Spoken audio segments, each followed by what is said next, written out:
সন্ধ্যার সময় চায়ের সাথে যদি এই রকম স্ন্যাক্স রেসিপি থাকে তাহলে সন্ধ্যায় চায়ের আড্ডাটি দারুণ জমে যাবে। ভিতর থেকে চিজি এবং উপর থেকে ক্রিসপি একটি স্ন্যাক্স রেসিপি চায়ের সাথে দারুণ লাগবে। সঙ্গে থাকবে টমেটো কেচাপ। এতটাই লোভনীয় হয় এই রেসিপিটি। Welcome back to my channel Shrabanti Rannaghar and blog. Healthy এবং টেস্টি একটি স্ন্যাক্স রেসিপি। এটি বানানোর জন্য লেগেছে চিড়ে, কাঁচা লঙ্কা, পেঁয়াজ কুচি, কিছু গুঁড়ো মশলা, চিজ। এখানে নিয়েছি 4টে আলু সিদ্ধ, আর লাগবে কর্নফ্লেক্স। ছোট থেকে বড় সকলেরই কিন্তু এই রেসিপিটি খুবই ভালো লাগবে। প্রথমে আমি চিড়েটা ভালোভাবে ধুয়ে নেব। চিড়েতে অনেক নোংরা থাকে, তাই চিড়ে 3 থেকে 4 বার জল দিয়ে ধুয়ে ভালোভাবে জল ঝরিয়ে নিতে হবে। একেবারে কিন্তু জল ঝরিয়ে নিতে হবে, কোনো জল যাতে না থাকে। তারপর ভালোভাবে হাতের সাহায্যে একটু মেখে নিতে হবে। এবার আলু সিদ্ধগুলো গ্রেটারের সাহায্যে একটু গ্রেট করে নিতে হবে, যাতে গ্রেট করে নিলে আলুর কোনো ডেলা অংশ থাকবে না। দেখুন, আলুগুলো আমি গ্রেটারের সাহায্যে গ্রেট করে নিয়ে নিলাম।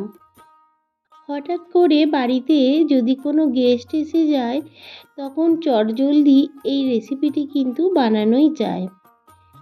আমি আলুগুলো গ্রেট করে নিয়েছি। এবার দিয়ে দিলাম পেঁয়াজ কুচি। পেঁয়াজগুলো আমি ছোট ছোট করে চপ করে নিয়েছি। এবার কিছু লঙ্কা কুচি দিয়ে দিলাম। এবার এখানে মশলার মধ্যে নিয়েছি আদা রসুনের পেস্ট নয়, এটা আমি হামালদিস্তাতে একটু থেতো করে নিয়েছি। এছাড়া নিয়েছি একটু জিরে গুঁড়ো, লবণ, হলুদ গুঁড়ো আর একটু লঙ্কার গুঁড়ো, ব্যাস, আর কিছু নয়। এবার ভালোভাবে এটা হাতের সাহায্যে মেখে নিচ্ছি। খুব ভালোভাবে কিন্তু হাতের সাহায্যে মেখে নিতে হবে।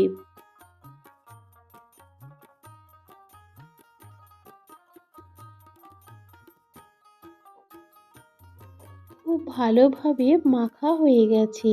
এবার আমি দিয়ে দেব চিজ। এখানে আমি মজারেলা চিজ নিয়েছি। এবার চিজ দিয়েও আমি হালকা হাতে একটু মেখে নেব।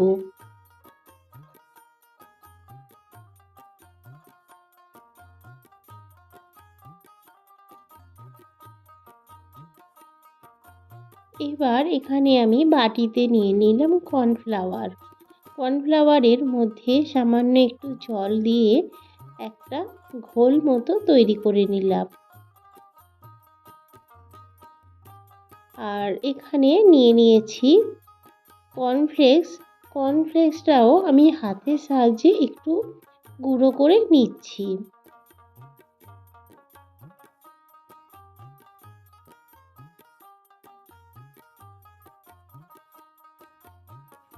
এবার কাটলেটগুলো বানানোর জন্য আমি যে আলু দিয়ে চিড়েটা মেখেছিলাম সেটা থেকে কাটলেটের আকারে এইভাবে করে নিচ্ছি। পাশ থেকে আমার মেয়েও আমাকে হেল্প করে দিচ্ছিল। তো এবার আমি প্রথমে দিয়ে দিলাম কর্নফ্লাওয়ারে, তারপর কর্নফ্লেক্সে কোট করে নেব। সিঙ্গেল কোট করলেই হবে। এই যে কর্নফ্লেক্সটা দিয়ে আমি কোট করছি, এটাই কিন্তু ক্রিস্পি হবে। ভেতরটা থাকবে চিজি আর উপরটা হবে ক্রিস্পি। এতটাই লোভনীয় হয় খেতে, ছোট থেকে বড় সকলেই কিন্তু দারুণ পছন্দ করবে। ওই একই রকমভাবে আমি প্রত্যেকটা কাটলেট বানিয়ে নেব। সন্ধ্যার সময় চায়ের সঙ্গে এই রকম স্ন্যাক্স আপনারাও বানিয়ে ফেলুন, দেখবেন বাড়ির সকলেই কিন্তু হাসি মুখে খেয়ে নেবে। আর বাড়িতে যদি হঠাৎ করে কোনো গেস্ট এসে যায় তাহলেও এটা সহজেই বানিয়ে নিতে পারেন। দেখুন, ভালোভাবে আমি কোট করে নিলাম। এইভাবে প্রত্যেকটা আমি বানিয়ে নিয়েছি। এবার ভাজার জন্য কড়াইয়ের মধ্যে দিয়ে দেব সাদা তেল। সাদা তেলটা গরম করে আমি ভেজে নিচ্ছি। আর গ্যাসের ফ্লেমটা কিন্তু হাই টু মিডিয়াম রেখে ভাজতে হবে। তারপর এটা উল্টে পাল্টে হালকা যখন ব্রাউন কালার মতো এসে যাবে তখন বুঝে নিতে হবে এটা তৈরি হয়ে গেছে। আমি ভালোভাবে উল্টে নিচ্ছি একটা একটা করে। এখানে আমি খুন্তি দিচ্ছিলাম, খুন্তি লেগে কেটে যাচ্ছিল বলে আমি একটা ছুরির সাহায্যে, যেহেতু ছুরির ডগাটা একটু সরু টাইপের হয় তাই আমি এইভাবে কিন্তু উল্টে নিচ্ছি।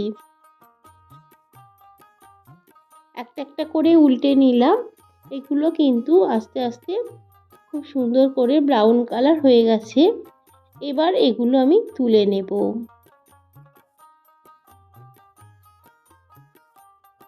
এতটাই লোভনীয় হয় খেতে, দেখতেও যেমন লোভনীয়, খেতেও সেই রকম লোভনীয় হয়। আপনারাও বাড়িতে এইভাবে বানিয়ে ফেলুন চিড়ের কাটলেট। কতটাই সুন্দর দেখতে হয়েছে, ভিতরটা একেবারে চিজি আর উপরটা হয়েছিল ক্রিস্পি। আজকের রেসিপি কেমন লেগেছে অবশ্যই কিন্তু কমেন্ট করে জানাবেন।